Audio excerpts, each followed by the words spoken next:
What's up everybody, Coach Mills here, coming at you with a brand new amazing Valorant video where we're going to be breaking down how to position like a god. You see, we always get the questions in the comments down below, what is a strong position? And positioning is one of the least talked about, but one of the most important topics in all of Valorant. So if you're having a hard time climbing, make sure to watch this video into the end. And the GameLeap website is your one-stop shop for in-depth map position guides, mechanical guides, in-depth Radiant tier VOD review courses, everything you need in order to climb the ranks of Valorant. We got it, so do yourself a favor and go check it out in the links down below. But without further ado, let's jump into the video. Now, kicking it off in this video, the big question that a lot of people ask is what makes a positioning strong versus what makes a positioning weak. And the first major thing that we're going to talk about here is natural cover, because natural cover is pretty much fundamentally the most important thing for what makes a position strong. You see, natural cover is just the areas around the map that you can hide from gunfire. It's the areas that you can jiggle around. It's the areas that you can peek angles from or retreat. Whatever the case may be, it denies LOS and it denies fire, and that's what makes it natural cover. Now, if you're peeking an angle near natural cover to where you can peek them and run away with ease, then that makes that position slightly stronger. On top of that, some things that could weaken that position or strengthen it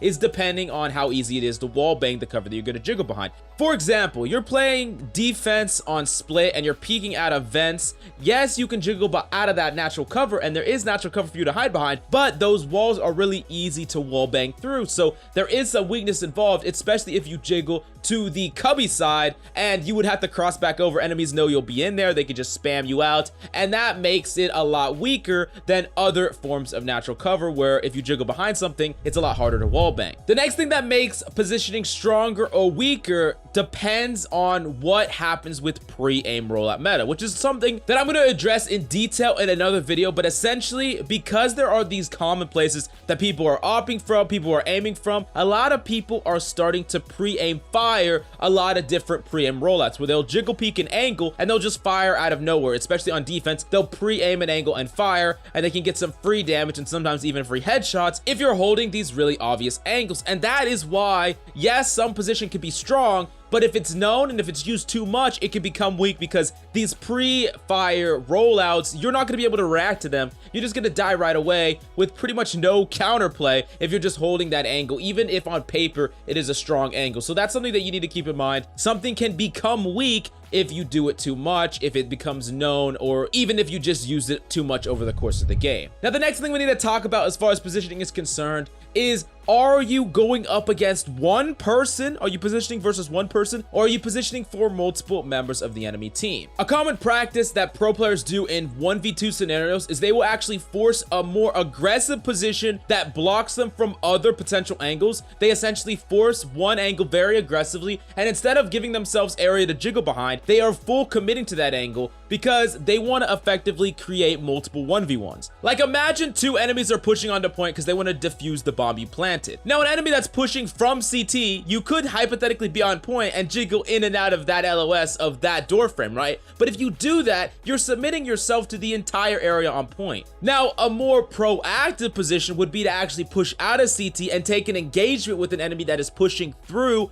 from CT, trying to push to point. And yes, you full commit to that person. You don't have anything to jiggle behind when you leave that cover. You're basically pushing out, and if you get in a gunfight, you can't afford to disengage. But the thing is, you never really could have afforded to disengage in the first place. It's a 2v1, and if you get spotted out or if enemies know where they are, they could double swing you. So pretty much your only way to win that game or that engagement is to take and force a 1v1, win that 1v1, and then you get another 1v1 with the other person. And that's what pros often identify and do. And that is why, just because a position is really good with natural cover on paper, if you're in these scenarios, a lot of times it's better to forego that positioning for a more aggressive positioning because of all the benefits that I listed here in this video. Now, as for default positioning, like if you're playing on defense, just holding anywhere, just the number one thing that you need to stop doing is stop peeking multiple angles at the same time. Yes, hypothetically, you do get more information, but if you're peeking multiple angles at the same time and enemies swing you from both angles, or your crosshair isn't right at the angle that they might swing from, you could get caught off guard and get swung on and killed. So that is really, really important. Basically, isolating the angles that you're peeking enemies from is incredibly important. And this kind of goes into that aggressive positioning I talked about before, but it's even more than that. Like, if you're playing on point and it's a really scrappy fight where you know there might be someone in this angle or this angle and this angle, if you could hypothetically either clear angles one at a time without peeking other angles, or you're only peeking the angles that you already cleared, you can set up an engagement where you basically never are peeking two enemies at the same time. This does, however, require you to understand the map without even looking at it, right? You have to know how to walk and position and what angles you're peeking on the map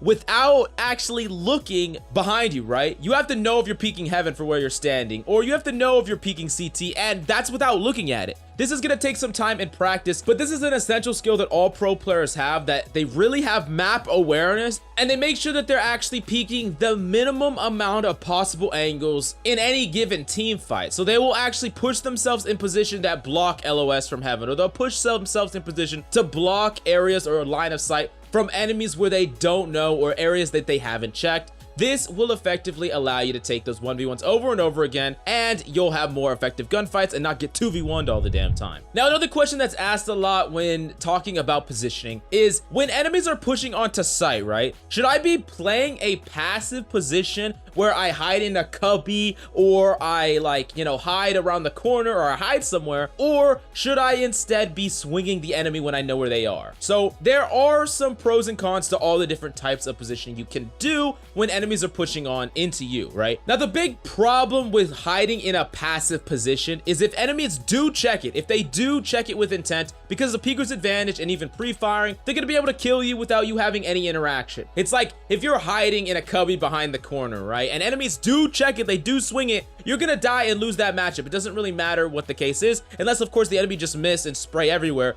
You're just gonna die right away. But if enemies don't check it, of course, you get a free kill. Like, you're only gonna get one kill, but you are gonna get a free kill. Now, the two things that you have to consider here is, one, the element of surprise, and two, does the enemy have enough time to check that angle? The first thing, the element of surprise, if you were ever scouted out by any sort of information ability and you're hiding in a known location like a cubby, you can't stay in that cubby anymore. Not only could they flush you out with utility, but like I said, because of the PEEKER'S advantage, they can even pre-fire, they can wall bang it. You basically are forced to swing out and challenge them. Now, that being said, however, the second thing that we talked about, that is whether or not they have enough time to actually check that angle. And when the enemy is extremely low on time, like they have to book it to the spike and defuse right away, they're not going to be able to check every single angle. Especially if you're further away from the spike, it's less likely that enemies are going to check there. They're going to check much more likely as they get closer to the spike, because they know you're somewhere. They're trying to clear out the angles directly close to the spike. But if you know the general area where they are, like they're all the way on B site, and you know that they're going to be routing through CT,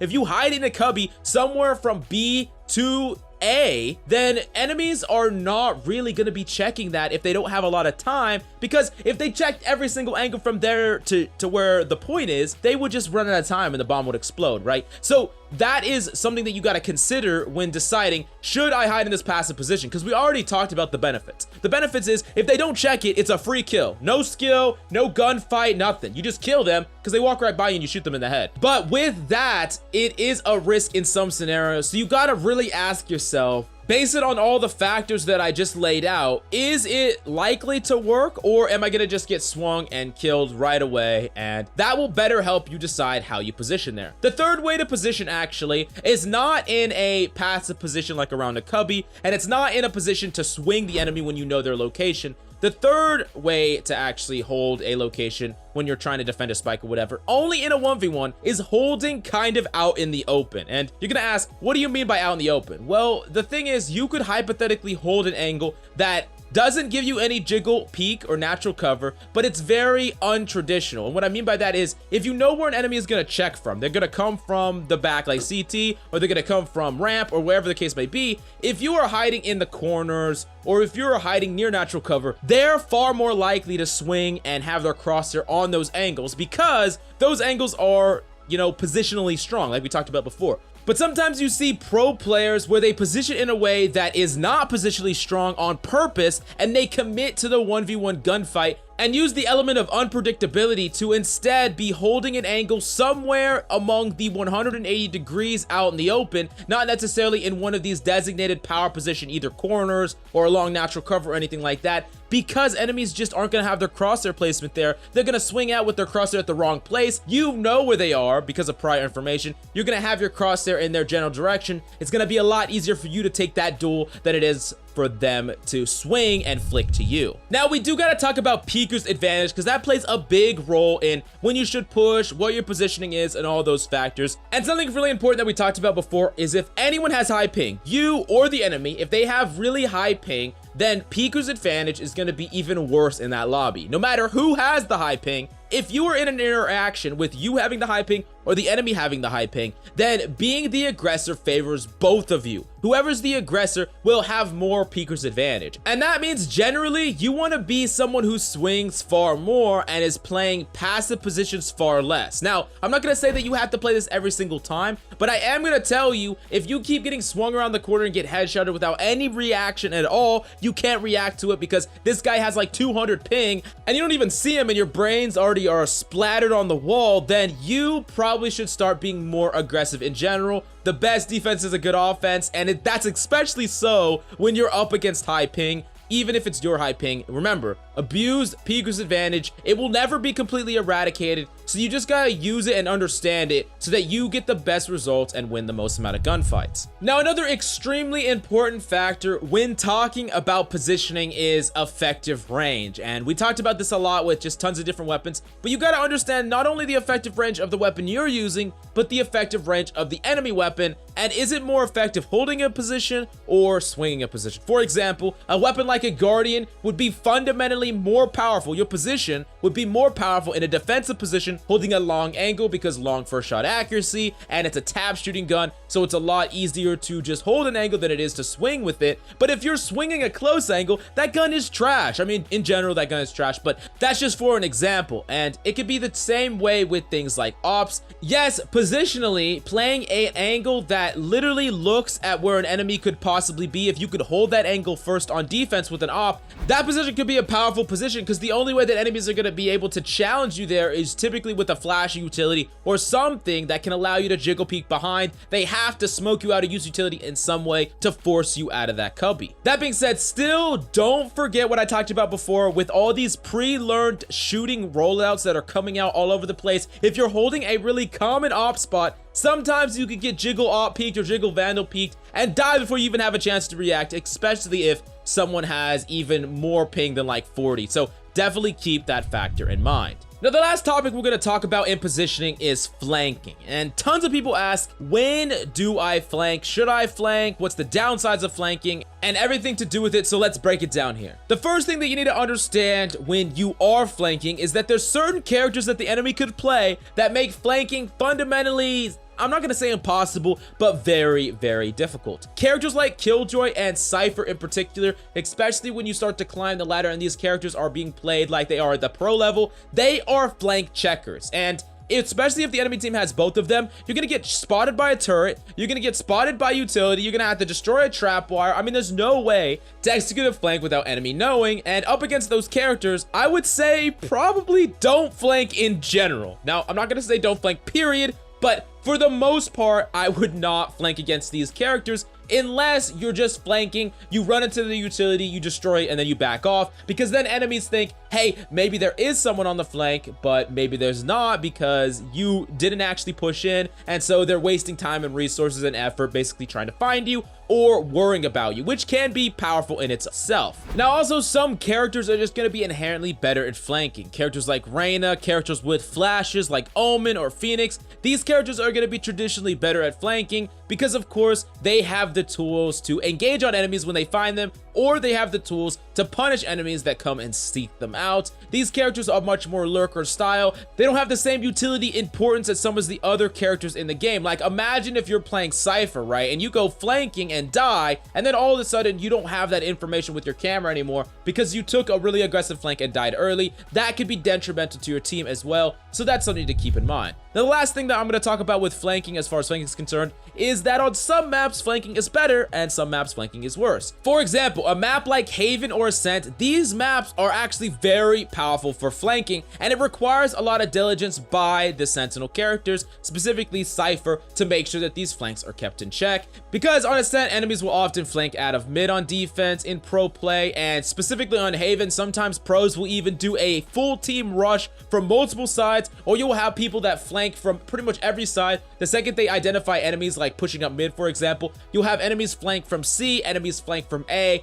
and kind of sandwich them and overwhelm a lot of that potential utility to block the flanks. Like if the flank gets destroyed on one side and the other, that utility, it kind of can overwhelm the enemies. So those are specifically powerful maps for flanking. And in ranked play, flanking is always going to be a viable strategy for a mix-up. When enemies are slipping, when someone doesn't do their job correctly or make a mistake, one single powerful flank can turn into a 4K, and then enemies are going to be scared of that flank for the rest of the game. But as long as you're not too predictable and incorporate it into your regular play, you're definitely going to get some value here and there. But be careful. Any flank that turns into a feed can turn from a hard carry into just a throw where that vital piece of information is lost, and enemies have exponential more playmaking opportunity. Now, I hope you enjoyed a thing or two, but we have in-depth map positioning guides on the GameLeap website, so do yourself a favor and go check it out if you want to know more about positioning, because realistically, I only scratched the surface in this video. There is so much to talk about in positioning, and I couldn't fit it all. But thank you so much for coming by. If you have any questions, leave them in the comments down below. That's all I got for you today. I'm Coach Mills, and of course, until next time,